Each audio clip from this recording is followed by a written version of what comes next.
দায়িত্ব নেওয়ার পর থেকে খাল খনন, পুনরুদ্ধার, অনিয়ম ও দুর্নীতির বিরুদ্ধে কাজ করা শুরু করে অন্তর্বর্তী সরকার। সকালে ঢাকা শহরের খাল দখল ও দূষণমুক্ত করতে খাল কেন্দ্রিক ব্লু নেটওয়ার্কের উদ্বোধন করলেন 3 উপদেষ্টা। এ সময় উপদেষ্টারা লাল গালিচায় হেঁটে খালে নামেন এবং ভাসমান এক্সকাভেটরে উঠে কাজের সূচনা করেন। আগামী বর্ষার আগে ঢাকার 19টি খালে পানির প্রবাহ ফিরিয়ে আনা হবে বলে জানান তারা।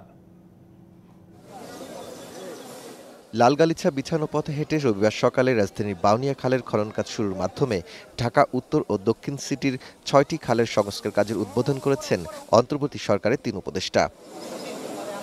এই সপ্তাহে রূপনগর, বাউনিয়া, বেগুনবাড়ি, মান্ডা, কালুনগর খাল ও করাইল লেকের মোট 21.14 কিলোমিটার খাল উদ্ধার করা হয়। এ সময় স্থানীয় সরকার উপদেষ্টা বলেন, সরকারের পক্ষ থেকে সব সমস্যা দ্রুত শেষ করা সম্ভব নয়, তবে পরিকল্পনা দিয়ে যাবে এই সরকার। আর গণপূর্ত ও গৃহায়ণ উপদেষ্টা জানান, দুর্নীতির মাধ্যমে দেশের অনেক ক্ষতি হয়েছে, তা এখন পরিবর্তন করবে সরকার। গত 15.5 বছর ধরে কিভাবে করে উন্নয়নের নামে টাকা পাচার করা হয়েছে, দুর্নীতি ব্যাপক করা হয়েছে।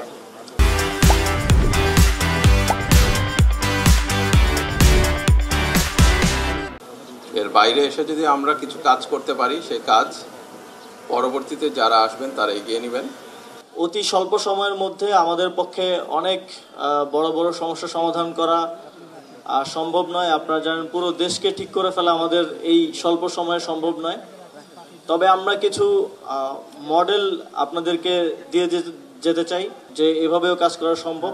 আগে কাজের ক্ষেত্রে সরকারের সমন্বয়ের অভাব ছিল অভিযোগ করে পরিবেশ উপদেষ্টা বলেন, এখন এক হয়ে কাজ করছে আন্তঃমন্ত্রণালয়।